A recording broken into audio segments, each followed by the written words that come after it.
नमस्कार, मैं हर्ष चौधरी और आप देख रहे हैं राष्ट्रवाणी। तो आइए बात करते हैं आज के मुख्य समाचार में देश भर की तमाम बड़ी खबरों पर नजर डालते हैं। अभी तक इस वीडियो को लाइक नहीं किया तो लाइक करके चैनल को सब्सक्राइब जरूर करें। बीजेपी के 12वें राष्ट्रीय अध्यक्ष पद के लिए नितिन नवीन निर्विरोध चुने गए। पार्टी मुख्यालय में रक्षा मंत्री राजनाथ सिंह, गृह मंत्री अमित शाह, केंद्रीय मंत्री जेपी नड्डा, नितिन गडकरी समेत कई वरिष्ठ नेता मौजूद रहे। नितिन नवीन 45 वर्ष की आयु में पार्टी के सबसे युवा अध्यक्ष बने। प्रधानमंत्री नरेंद्र मोदी को गाजा पीस बोर्ड में शामिल होने का निमंत्रण मिला है। अमेरिकी राष्ट्रपति ट्रंप ने पाकिस्तान को भी बुलाया है। इस पर इजराइल के प्रधानमंत्री नेतन्याहू ने नाराजगी जताई और कहा कि अमेरिका ने बिना बातचीत यह टीम बनाई जो सरकारी नीति के खिलाफ है। IMF ने भारत की GDP ग्रोथ अनुमान बढ़ाकर 7.3% कर दिया है। रिपोर्ट में कहा गया है कि भारत की विकास दर उम्मीद से बेहतर है और अगले साल भी अर्थव्यवस्था में तेजी रहेगी। चांदी के दाम रिकॉर्ड स्तर पर। चांदी के दाम पहली बार 3 लाख रुपये प्रति किलो के पार पहुंचे। एक महीने में कीमत 2 लाख से बढ़कर 3 लाख हुई।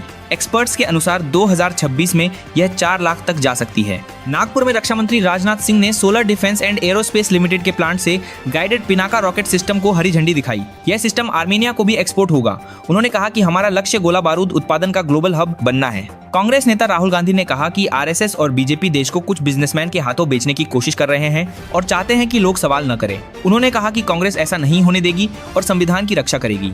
नितिन गडकरी का बयान।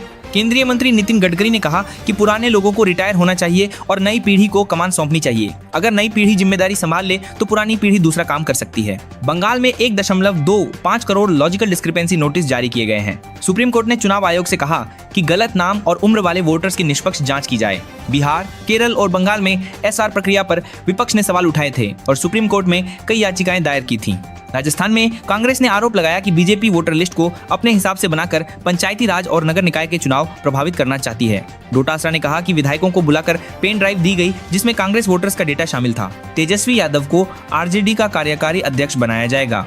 25 जनवरी को होने वाली बैठक में पार्टी पूरी कमान औपचारिक रूप से उनके हाथ में देगी। तेजस्वी पहले ही पार्टी का चेहरा बन चुके हैं। शिवसेना के सांसद संजय राउत ने दावा किया कि शिंदे के बाद बीजेपी भी अपने पार्षदों को छिपाने की योजना बना रही है। 22 जनवरी को मेयर पद के लिए लॉटरी होगी।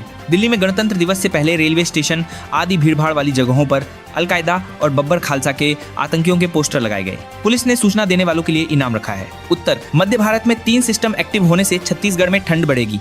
दिन में गर्मी और रात में ठंड बनी रहेगी। झारखंड में मौसम शुष्क रहेगा और तापमान 3 दिन में 5 डिग्री तक चढ़ सकता है। आज हिमाचल सचिवालय के बाहर किसान और बागवान प्रदर्शन करेंगे। न्यूजीलैंड के सेब पर इंपोर्ट ड्यूटी घटाने का विरोध किया जाएगा। साथ ही सुप्रीम कोर्ट के आदेशानुसार लैंडलेस लोगों को जमीन देने की मांग होगी।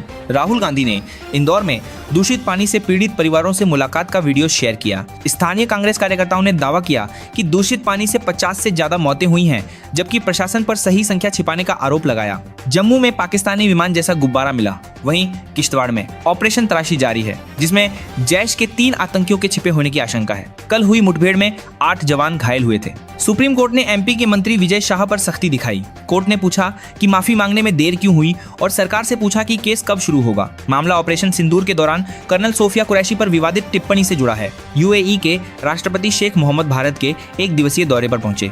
PM मोदी से मुलाकात में व्यापार, रक्षा, ऊर्जा और वैश्विक मुद्दों पर चर्चा होगी। अमेरिका, रूस और ब्रिटेन तक हो रही वाहवाही। छत्तीसगढ़ हाईकोर्ट ने कहा कि सौतेली मां से प्यार की गारंटी नहीं होती। पैसों से सब कुछ नहीं मिलता। पिता दूसरी महिला के साथ रह रहा है, इसलिए बेटे की कस्टडी नहीं मिली। नासा की सैटेलाइट तस्वीरों में पहाड़ सूखे और काले दिखे। केदारनाथ और बद्रीनाथ में अभी तक बर्फ नहीं जमी। तुंगनाथ में 10,985 फीट के बाद पहली बार बर्फ गायब देखी गई। शुक्र का तारा अस्त होने के कारण इस साल बसंत पंचमी पर कोई शुभ कार्य नहीं होगा। परंपरा में बदलाव देखा जा रहा है। मोहन भागवत ने आत्मनिर्भरता और स्वदेशी सामान के इस्तेमाल की अपील की। बोले कि इंटरनेशनल ट्रेड किसी दबाव में नहीं होगा। कोई देश टैरिफ लगाता रहे, भारत आत्मनिर्भरता के रास्ते पर चलेगा। राज्यसभा चुनाव से पहले कांग्रेस में असंतोष। ऑपरेशन लोटस 2 की चर्चाएं तेज। बीजेपी को उलटफेर की उम्मीद। CM योगी अब शेरों वाली खास कुर्सी पर बैठेंगे। कुर्सी की भगवा गद्दी केदारनाथ से लाई गई है। इसमें उत्तराखंड मंदिरों की नक्काशी और सुगंधित खुशबू है। राज्य मंत्री अजय कोठियाल ने भेंट की।